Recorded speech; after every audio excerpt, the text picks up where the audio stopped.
नमस्कार। Ocean gate company की submarine ने अपना सफ़र कनाडा के सेंट जॉन पोर्ट से स्टार्ट किया।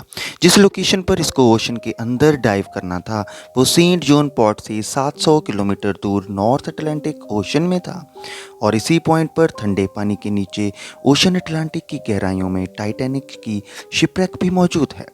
सैटरडे 17 जून 2023 को ये सफ़र शुरू हुआ और प्लान के मुताबिक संडे को मॉर्निंग 8 बजे सबमरीन को पानी में उतर जाना था। आपको ये भी बताना चाहते हैं कि डाइव से पहले टाइटन में एक प्रॉब्लम नोटिस की गई थी, लेकिन फिर भी उसको ओशन में उतारा गया।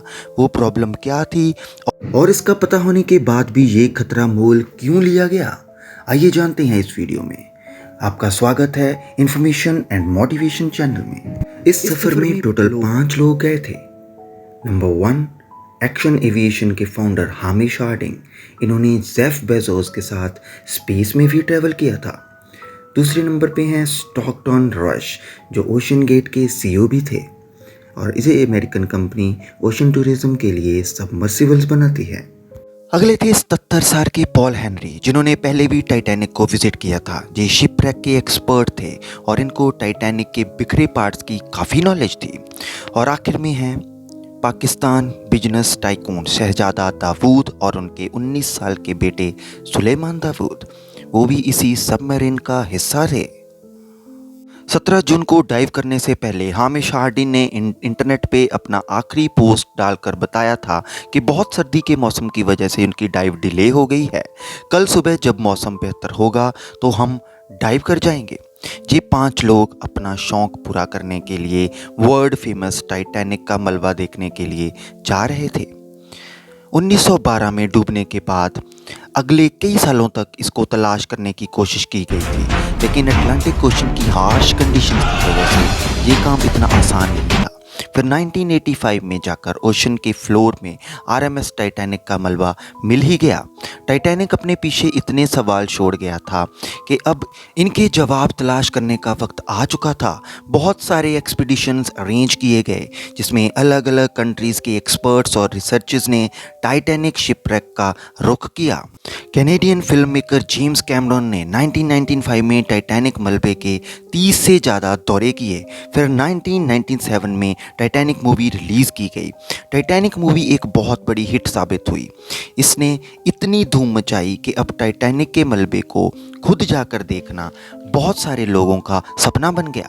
मतलब कि ये काम अब सिर्फ रिसर्च तक सीमित नहीं रहा था, बल्कि शिपरेक साइट पर टूरिस्ट भी जाना शुरू हो गए।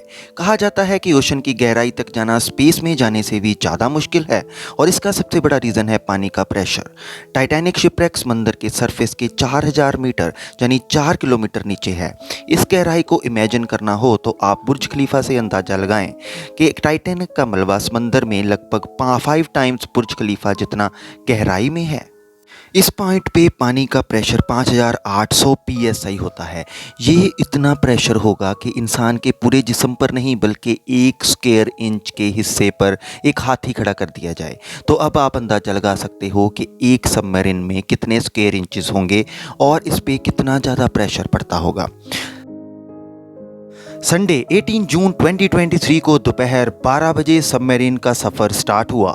नॉर्मली टाइटैनिक तक पहुंचने में 2 घंटे का टाइम लगता है, लेकिन 1 घंटा 45 मिनट के बाद ही मदरशिप पोलर प्रिंस, जो कि ऊपर इंतज़ार कर रही थी, उससे सबमरीन का कनेक्शन टूट जाता है। अगर 2 घंटे टाइटैनिक तक पहुंचने में लगते हैं तो सिर्फ 15 मिनट पहले कनेक्शन टूटने का मतलब ये है कि सबमरीन टाइटैनिक के काफ़ी करीब पहुंच चुकी थी। समंदर की इस गहराई में सूरज की रोशनी पहुंचना नामुमकिन है और यहाँ हर वक्त बहुत अंधेरा होता है। इतनी गहराई में वायरलेस सिग्नल का टूटना एक नॉर्मल बात मानी जाती है, इसलिए इस बात का पहले ज़्यादा सीरियसली नहीं लिया गया। ये टोटल ट्रिप 7 घंटों का था। 12 बजे से लेकर शाम को 7 बजे इनको वापस लौटना था, लेकिन जब शाम 7 बजे तक भी टाइटन से कोई कनेक्शन ना बन पाया और ना ही वो वापस लौटी तो ऊपर खड़ी मदरशिप के क्रू को बहुत टेंशन हो गई। Canadian search vessel polar Prince ने टाइटन की तलाश शुरू कर दी। 9:40 पर उन्होंने यूएस कोस्ट गार्ड से बात करी और हेल्प मांगी। अगले दिन मंडे को यूएस और कैनेडियन शिप्स और प्लेन्स ने पूरे एरिया में एक सर्च ऑपरेशन स्टार्ट कर दिया। उन्होंने समंदर की सतह पर ही नहीं बल्कि सोनार स्कैनिंग की हेल्प से पानी के अंदर तक भी तलाश जारी रखी। इस एरिया में जो कमर्शियल वेसल्स थे उनको भी ऑर्डर दिया गया कि वो अपनी आंखें खुली रखें। अगले 2 दिनों तक ये तलाश जारी रही, लेकिन टाइटन का कोई भी अता पता नहीं लगा। फिर एक उम्मीद की किरण जागी। वेडनेसडे 21 जून को सुबह 6 बजे सर्च टीम को पानी की गहराई में कुछ आवाज़ें सुनाई दी। ये आवाज़ें अंडर वाटर रडार की हेल्प से सुनी गई थी। फौरन आरओवीज को आवाज़ की डायरेक्शन में भेजा गया, बट टाइटन की कोई भी खबर ना मिली। अब टाइटन को हमेशा हमेशा के लिए खो देने का डर बढ़ता जा रहा था, क्योंकि सबमरीन में 96 घंटे यानी 4 दिन का ऑक्सीजन था और इस वक्त तक 4 में से 3 दिन गुजर चुके थे।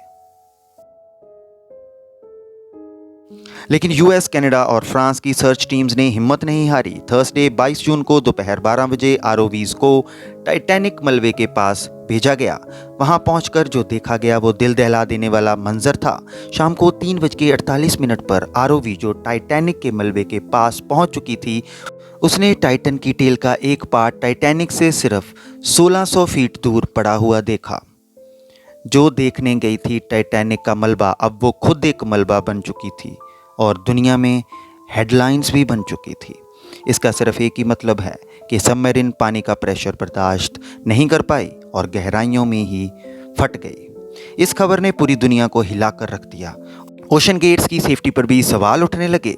ओशन गेट्स के सीईओ स्टॉकहॉर्न रश, जो खुद इस एक्सीडेंट में जान गंवा चुके हैं, उन्होंने 2021 में कहा था कि वो जानते हैं कि उन्होंने टाइटन को बनाते टाइम कुछ रूल्स ब्रेक किए हैं।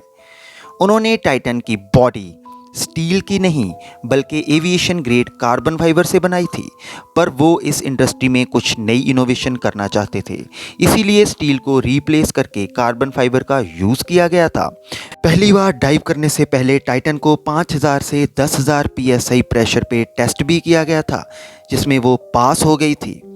बट एक्सपर्ट्स के अकॉर्डिंग ओशन के अंदर हज़ारों किस्म की पावर सबमरीन पर पड़ती हैं, जिसमें ना सिर्फ प्रेशर बल्कि पानी का बहाव भी होता है, जो कि लहरों की वजह से पैदा हुआ होता है। इसके अलावा अंदर अंधेरे की वजह से कोई भी भारी पत्थर या कोई समुद्री जानवर सबमरीन को नुकसान पहुंचा सकता है।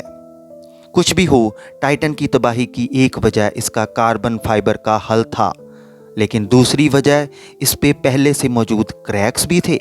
जी हाँ, टाइटन सबमरीन 2019 में कार्ल स्टेले नामी एक बिजनेसमैन को भी लेके गई थी और उस वक्त भी इसको ओशन गेट के सीईओ ही ऑपरेट कर रहे थे। कार्ल ने बताया कि उस सफ़र के दौरान जब वो नीचे जा रहे थे तो उन्होंने टाइटन की बॉडी से क्रैकिंग की आवाज़ें सुनाई दी थी।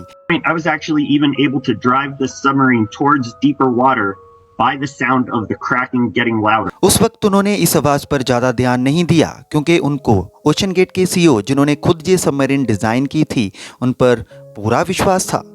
लेकिन इस एक्सीडेंट के बाद उन्होंने CNN को बताया कि शायद वो आवाज़ इस बात की वार्निंग थी कि टाइटन की बॉडी पानी का प्रेशर बर्दाश्त नहीं कर पा रही।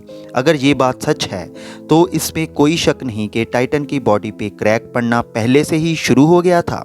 2018 में ओशन गेट के एक एग्जीक्यूटिव ने टाइटन की कार्बन फाइबर बॉडी के खिलाफ आवाज़ उठाई थी। उनका कहना था कि ये प्रॉब्लम सबमरीन के फटने से सिर्फ कुछ मिली सेकेंड पहले ही पता चलेगा, और हकीकत में भी ऐसा ही हुआ। जिस गहराई में टाइटन इम्प्लोड हुई है, एक्सपर्ट्स का कहना है कि उसको फटने में सिर्फ 0.3 सेकेंड्स लगे होंगे। उम्मीद है कि आपको ये वीडियो भी पसंद आई होगी। वीडियो को लाइक, शेयर और कमेंट करना मत भूलिएगा। Please subscribe my channel. Thank you.